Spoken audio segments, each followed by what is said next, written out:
All right, we're off. So, welcome everybody. For some of you, this will be the first of a number of Zoom calls that we'll have, and for some of you, this is a fairly regular occurrence. And yeah, welcome to all those groups. Welcome to the people that have certainly have just signed up in the last couple of weeks with the new plans coming on board. And for those of you that are doing midway through your training plan for the December Ironman race, then hopefully things are going to plan. And you know, the weather's getting better, and we've got about 12 weeks till the race, so things only get better from here. So first up, I just want to make sure that everybody has their has access to their training plans. There are a couple of people that we were having some problems with, and not too sure why that was. So I think we've ironed out most of the kinks in that. So if anybody is still having some issues with accessing your training plan, please just let me know as soon as you can, tomorrow ideally, or tonight, and I'll fix it up straight away before Monday rolls around. So Monday obviously is when we start this this crazy journey to the respective races you're doing, and so I just want to make sure that everybody is teed up with the correct training plan that that you need to have applied to your calendar. This by the way, this has been recorded for those of you guys that just joined, so feel free to flick back the first couple of minutes in case you missed anything, but there's nothing too exciting that I said. But yeah, I just want to welcome everybody on board. And you know, we've been running these training plans for a few years now, and every year I come away from it, and I've just gained a lot more experience from how various people cope with training through these you know, for these sorts of events, and it gives me the ability to tweak the training a little bit as we go. And you know, each year I like to think that we're coming out with sort of new and improved training plans, and you know, there may be some new features within the platform that you hadn't had previously. So you know, you'll see those rolling out. And but yeah, if you have any questions about the functionality of the training system, please let me know. Please just fire away. Tonight's a good chance to ask. Otherwise, you can send me a message, and I'll answer any questions that you have. And also, we just want to make sure that everybody is you know, up to speed with you know, the timing of these training plans coming out. So obviously, the next block, or the first block for some of you guys, starts on Monday. So we still have a few more days before the next block of training comes around. So just make sure that you have the next 4-week block of training plans starting Monday, I think it's Monday the 19th. So I'm going to take you through one by one. We'll go through the various training plans. As I said before, we've got people that are doing Ironman New Zealand in December. So you guys are coming into Build 2, your Build 2 block for training. We've got people that are doing the 70.3 in December, which is on the same day as the Ironman. You guys are starting off with the first of the 12 weeks, which is called Build, 70.3 Build. And we've got those of you that are training for Ironman New Zealand in March, and you guys are starting off with Base 1. So just make sure you've got the correct training plan lined up, and obviously beginner, intermediate, or advanced. Now, you can certainly change, you can chop and change between those levels throughout this training plan as well. If you get through the first 4 weeks and you feel that the one you followed was either too hard or a little bit too easy, then feel free to bump it up to the next level for the next one around. You can even bump it up midway through the block as well. Just it might be easier just to message me first, just to make sure we line things up properly for you. So don't be afraid to alter between beginner, intermediate, and advanced through this training plan. So let's jump in, and I'll share my screen with you, and we will look at the first of the training plans. We'll go to Ironman New Zealand 2022 Build 2. So this is for those of you that are doing the race in December, doing the Ironman race in December. Now, you've obviously been training for 3 months up to this point.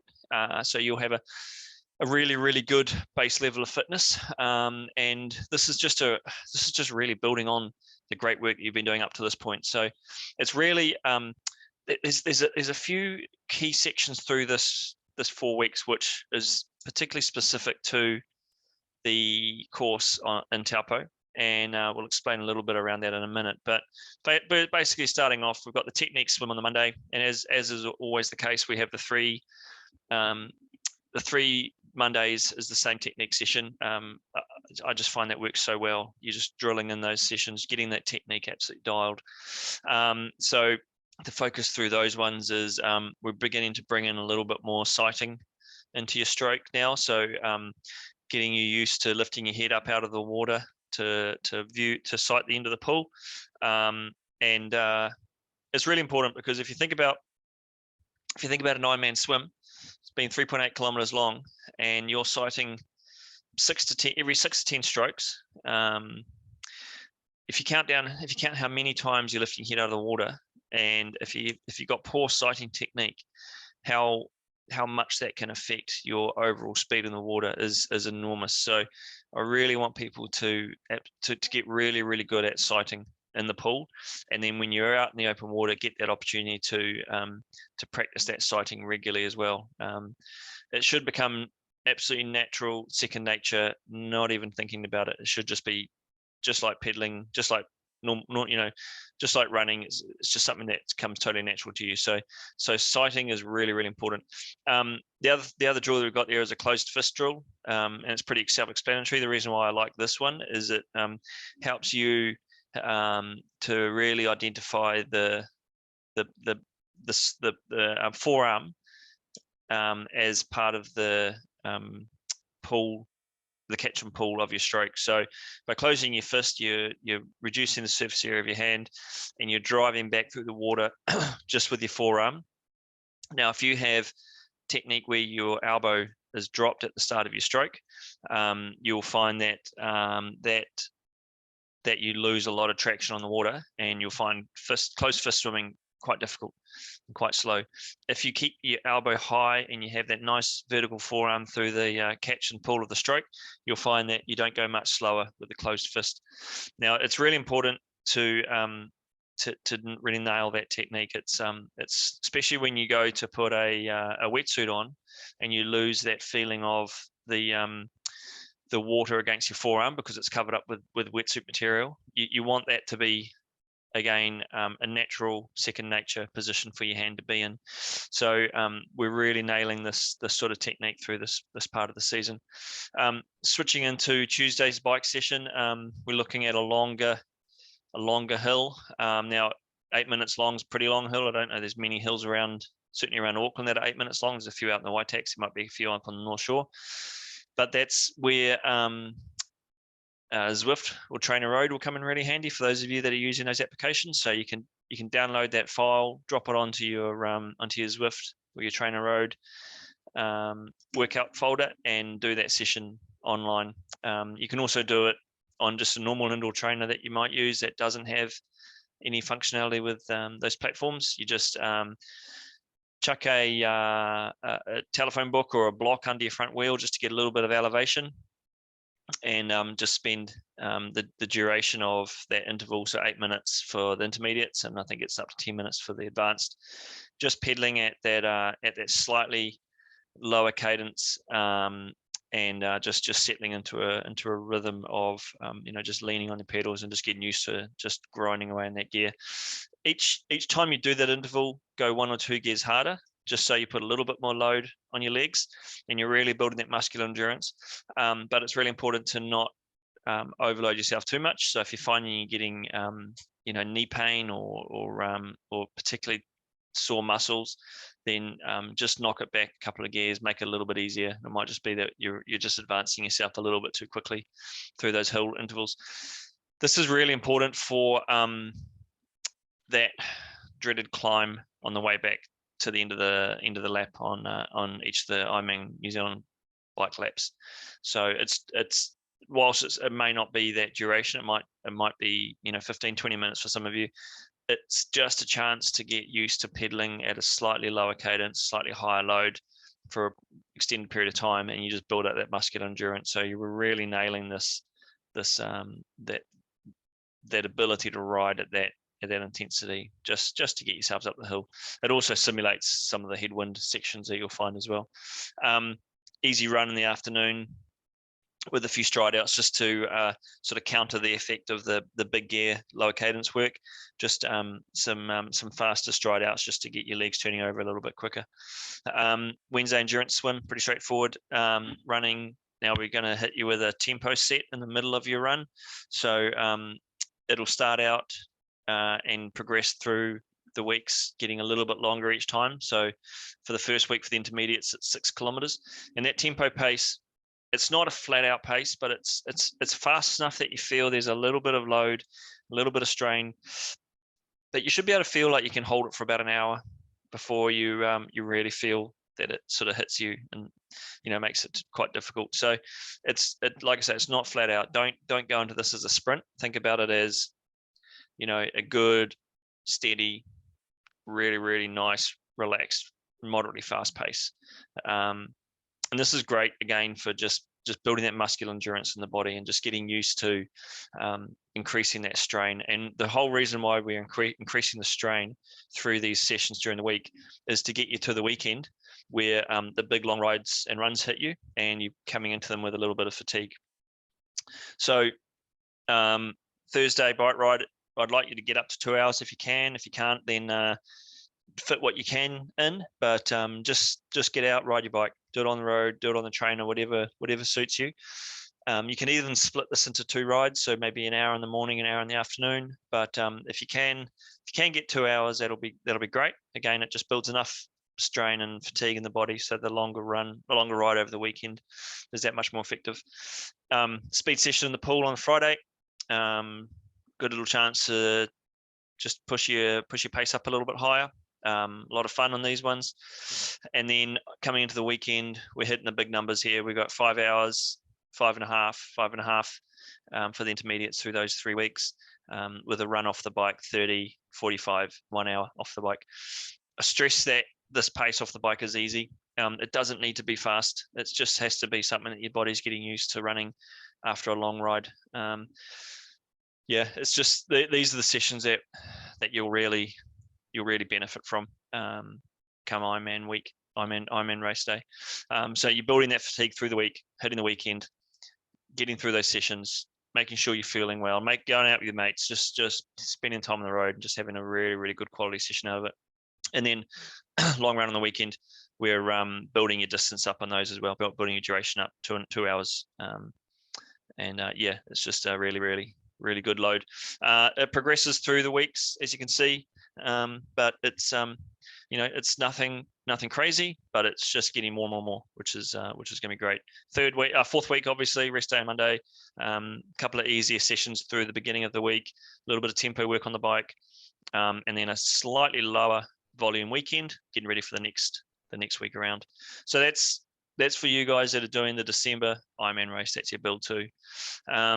If you have any questions, again, or we can ask at the end, whatever's up to you. But we'll jump over to we will look at the build plan, the first 4 weeks for those of you that are doing the 70.3 in December. So this is, as we said before, build. This is the first of your 12 weeks, and for those of you that are new to this, you'll see that we have this pattern, pretty much the same sessions on the same days through the whole plan. Success in the sport comes from consistency, and I just find that being able to wake up in the morning, know what session you got coming up, it's just natural for the body, and it's just a really, really effective way to train. So technique swim on the Monday. Tuesday, we do a run time trial. This is a lot of fun. You basically do a warm up, run for 30 minutes at your fastest pace you can, and there's a link to calculating your training zones in your membership site, so you can set your pace zones off that, and also your heart rate zones as well if you're using a heart rate monitor. And for those of you that are using a Stride run power meter, there's also some instructions on how to calculate your critical power off that as well. Set those zones so that when you do go through the training plan, you can track back and just compare how your workouts have gone relative to the training zones that we've specified for you, and whether you need to just alter your pace a little bit. After that run, you've got an easy ride in the afternoon. Endurance swim on the Wednesday, easy run on Wednesday afternoon. Thursday, we'll do a bike time trial. So again, we're working out your training zones for this. So if you don't have Zwift or Trainer, or if you do have Zwift or Trainer Road, I recommend you do the ramp test. Or you may want to do the 20-minute FTP test in those applications. If you haven't got either of those and you're just going to be doing a time trial on the road, do it at a location that you know you can put 20 minutes of steady effort down. And again, if you're using a heart rate monitor, use that to record your heart rate. But more importantly, if you are just using a road time trial, then just make sure that it's a course that doesn't have any issues around traffic and vehicles, getting in the way, or having to alter your pace. Make sure there's not too many downhills either, because it does affect the accuracy of your heart rate if you do have an area where you've eased off a little bit for a descent. So that might be best done on the trainer if you've got that, and just doing a 20-minute test where you're just recording your heart rate and then using our training zone calculator to set your training zones off that. And then Friday we do a swim test set. So this is it's a bit horrible doing time trials all in your first week, but it's all part of the fun. This is where you do a 400 time trial and a 200 time trial in the middle of a workout, and then take that information and again use the link to take you to the calculator to work out your critical swim speed. And there's instructions on how to make sense of that value and what it means. Again, if you've got any questions, fire away on that one. You'll get used to doing your long rides on a Saturday with a run off the bike, and your long runs on the Sunday. And as I said before, the reason for that is we just want to accumulate fatigue through the week and give you a little bit of steady work over the weekend, just to get used to that load. Through that week, through this block, and the following weeks, doing some big gear work, lower intensity, lower cadence, just building that muscular endurance early. A little bit of aerobic running. The Wednesday, we've got some hill work. Instructions are there around how to do those, but it's just basically a 3-minute long steady incline. Not flat out, but it's enough that you're putting a little bit of effort in, and you can use your heart rate that you've calculated from the week before's time trial and working out what your optimal pace or optimal intensity for that is. Cycling on Thursday is a little bit of threshold work. It's again, thresholds are a relative effort. Some of you might find that threshold is not too difficult because your engine is built such a way. Some of you might find threshold quite difficult, quite testing, but it's still really, really valuable to do threshold work for the sort of training that you need to do for a 70.3. Speed swimming on Friday. Some instructions there around how that workout goes. But again, doing some sprints, getting used to that slightly higher intensity, getting used to swimming faster, which is overall really important for open water racing. And then, onto that weekend, longer ride, spending time in your aero bars, getting a run off the bike. And then the run on the weekend is a build run where you're increasing your intensity through the course of the run. So you can see the difference really between the Ironman athletes and the 70.3 athletes. The 70.3, it's a lot more intensity, sort of packed into a more compact training plan. But that's what you can do when your race is half the distance of an Ironman athlete's race. So it's a really, really intense little block, but you get a lot of value out of it. So hopefully everyone's understands all that stuff, and we'll move over to the Ironman 2023 base 1. So that's for those of you that are doing the March race, March Ironman, and this is obviously base 1. So this is the start of your base training. Again, very similar to the other formats for the other training plans. Technique on Monday, ride on Tuesday, run after, swim on Wednesday, run in the evening. Thursday, we've got that bike time trial. So again, similar to what I explained earlier. CSS swim test on the Friday. Again, same as what we explained the previous one. Endurance riding on the Saturday, and then a long run on the Sunday. A couple of differences you'll see here. We'll put the time trial on the Tuesday, following week, just because we don't, it's a slightly different focus for the Ironman athletes. We've got a little bit more time, a little bit more patience. But you'll see that we're bringing in a little bit of tempo work earlier in the bike and in this block. And also we're not giving you runs off the bike at this stage. Running off the bike will come, but at this point, I really want you just to start building your fitness on the bike and just getting used to pedaling for a longer period than maybe you've been doing in the past. And you'll see as it progresses through the week that there's a little bit more intensity on that Wednesday session. We've got what's called a fartlek, which is just basically a run that's got some intervals chucked in the middle of it, where you're doing a block of 30 seconds fast, 1 minute easy, and you're just running a set number of intervals for that. And it's more about what you feel comfortable doing rather than what you are set to do. So you might find I've given you a range of 6 to 20. Some people might find that they can get away with 10, 15 of 30 seconds on, 1 minute easy. Some of you might find that 6 to 8 or 9 of those is enough. It's just what feels right for you. And then it just continues on through those weeks. Again, Monday, first Monday of the fourth week, you have a rest day, and then we just give you a slightly lighter week before we hit you with that. In a nutshell is how it looks. Have you guys got any questions? Hopefully it sort of makes sense to you. It I hope it hasn't blown you away or bored you too much. I know there's a few new people on here, so you might be a bit nervous about speaking up, but don't be afraid. Hey, Rob. Oh, sorry. Sam? Nah, Craig, you go. You're good. Okay. So just kind of two questions. One you kind of touched on, I think, already, but because I'm doing the December Ironman, and just those long bike sessions, sometimes I kind of think, man, I'm going a bit slow here compared to what I want to be doing on the day. Am I okay just to relax? Do you mean on the weekend long rides? Yeah, the long Saturday ride. So like we've done a few together. So I sort of when with those rides that we've done, we've sort of averaged 26, 27, 28k an hour, and actually that's enough right now. Right. You will find that the interval work you do during the week is the bits where you learn how to ride fast, and the stuff you do on the weekend is the bit that you learn how to ride for a long time.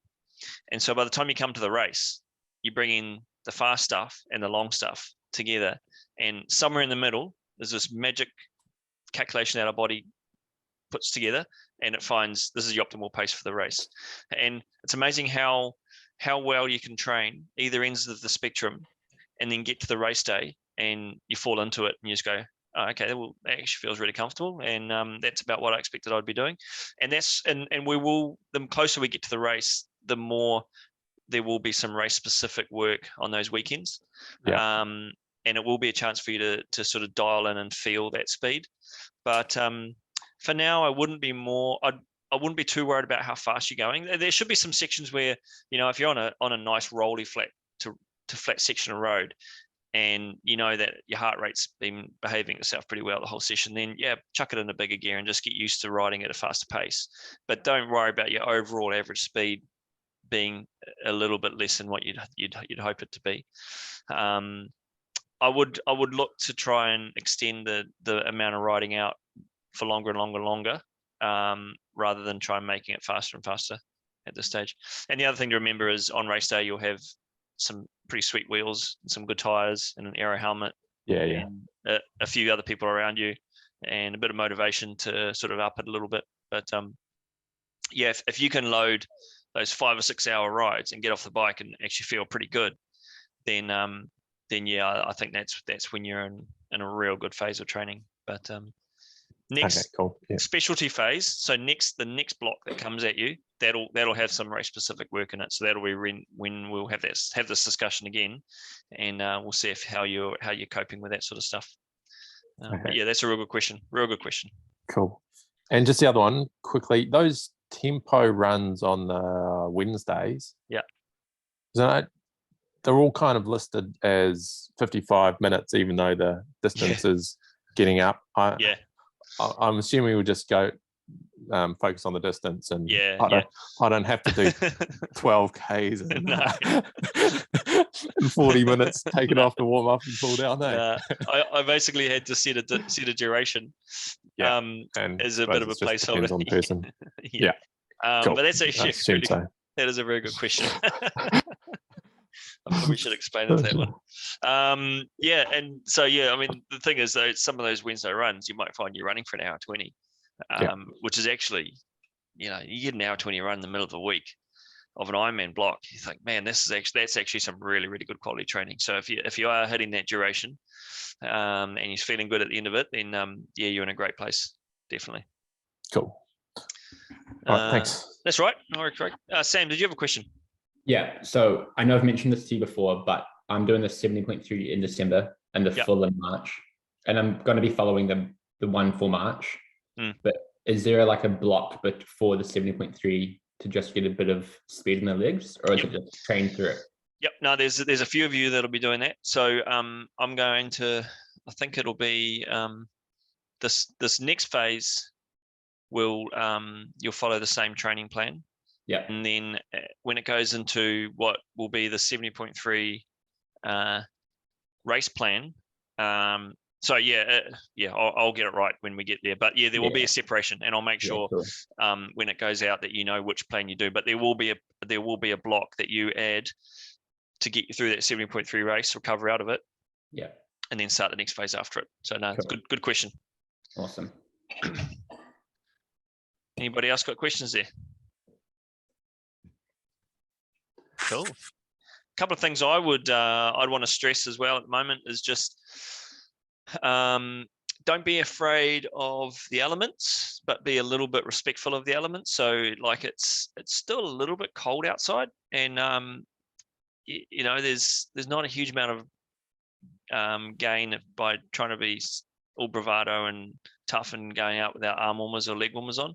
So or a good quality sort of spring or autumn gilet. So don't be afraid to just keep riding up, because it doesn't take much to start getting cold on a descent on the bike before you actually feel you do get cold again. And when your body is at the wrong end of the scale of either too cold or too hot, you're actually affecting your training performance quite a bit, and you're affecting your recovery quite a bit as well. So be okay with still wrapping up a little bit, and you can always take layers off.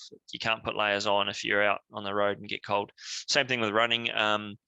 Still keep a longer sleeve on. I've seen a couple of people running the waterfront without shirts on. I think that's a bit early for that. There's time and place, and give it another month or so before that happens. But it's it's really important just to make sure you are looking after yourself in terms of temperature, and also getting used to ride. Spring is hard training because it's always windy and it's always squally, but actually you get so much gain out of riding in the wind that you almost want to go out on the windy days just to get used to getting blown around and feeling a little bit of pressure coming on the side of you or on the nose.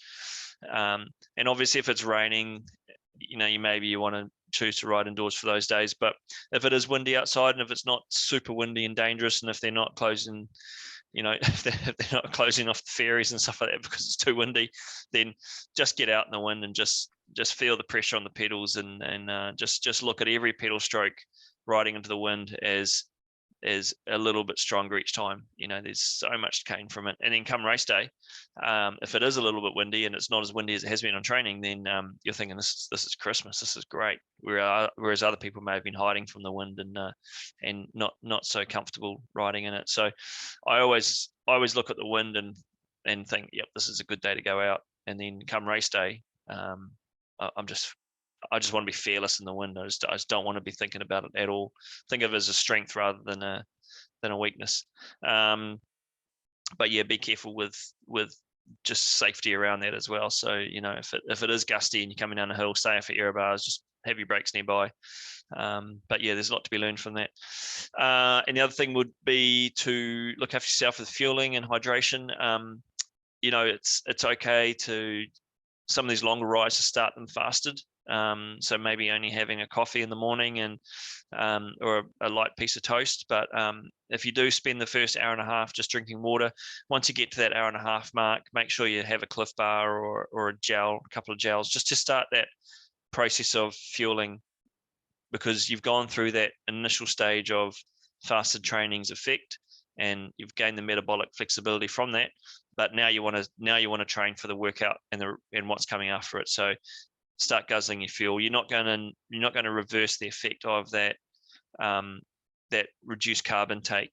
You've got all the goods from it. Now, if you put carbs into your system, you're not going to suddenly reverse the effect of that. So what you don't want to do is get to the end of the ride and be too gassed to run off the bike, because you just absolutely hit the wall and you're absolutely stonkered. So make sure you look after yourself when you are doing those longer sessions. Same thing with running. Always having a bottle in your hand if you're doing a long run, or a fuel belt or a Camelback, or something that you can constantly put drink and carbs in. So yeah, those are my suggestions right now. If there's any questions, let me know. But yeah, sounds like most people are pretty happy with how we're going. Sorry, Rob. Yep. Just had one question in terms of doing the long run. Sorry, the long cycles on the weekends. Yeah. Thoroughly enjoying it, but I'm finding it's hard to stay on aero bars if I was out on the road. Yeah. If I do aero bars indoors, I can stay in the same position and basically simulate like what it would be for an Ironman, where I really struggle with the roads to be able to stay up, because you're having to always look for cars and that sort of thing. So what do you think is your best way around dealing with that for your long rides? Because I know I should be hitting more outdoors stuff by now, but I'm just wondering how to attack it where you've got your more often on your aero bars to simulate the Ironman plan. Yeah, that's a hard one, eh? I mean, safety first. And where we are, I mean, I know where you live, you've got enough traffic and you got more hills than anybody around up there. But where we are is so much traffic that we just basically don't go on any aero bars until we're about 40 minutes out of town. And you only do it for sections that you know it's safe. And that's the best thing to do, is just when you do get an opportunity when it is safe, even if it's just for a couple of minutes on the road, just drop in your aero bars, just get used to that position. And then when you need to come up out of them, just sit up again. But what you're doing when you get on the trainer is you're doing the right thing by getting in your aero bars and just feeling comfortable at staying in that position and just pedaling at that intensity in that steady state. And then you'll get the opportunity to go down to, maybe you'll probably go to Taupo to do a couple of workouts, or somewhere where there's a sort of a flatter, straighter section of road, and that's a good opportunity to go there and just take what you've learned indoors and just drop it onto the road. But generally, if your bike position's pretty good and you're comfortable on the trainer on your aero bars, you're doing pretty well. And by the time you get to the road, I don't think you'll find there'll be too many negatives from that. Okay. Yeah, but yeah, that's a good question. And for you, I think still important to get out on the road, and even if you're not in your aero bars, at least you're getting out and you're hitting the wind and you're getting those hills, and you're just getting used to riding for a long time. Cool. Yeah, good stuff. Thank you, Spud. All right. So if anybody has got any other questions, there's the little blue circle at the bottom of your screen. Tap that, message me straight away. I'll get to you as quick as I can. And so particularly around the functionality of loading, for those of you that are new, loading your training plan onto the calendar and making sure that you've got the right one and you're following the right days and that sort of stuff. So if there was any uncertainty, just message me, because I can log in to your account, so I can basically see what you've done. I can actually see what training you've done as well, which is quite sneaky of me. So if anybody's been shirking their training, I'll be able to pick up on that. But yeah, hopefully everyone's all up to speed with how it works. But that's it for now. I will, like I said, I'm recorded this, so I'll load it up to YouTube. I'll send out a link tomorrow. So if you had anything you wanted to go over again, just play it back. But yeah, I really look forward to working with you guys who are new to it and continuing the great work you guys that have been on for the last 3 months and seeing how everything's going. And we'll catch up soon, eh? Cool. Thank you. No worries, guys. Cool. Thanks, Rob. Better hit stop record.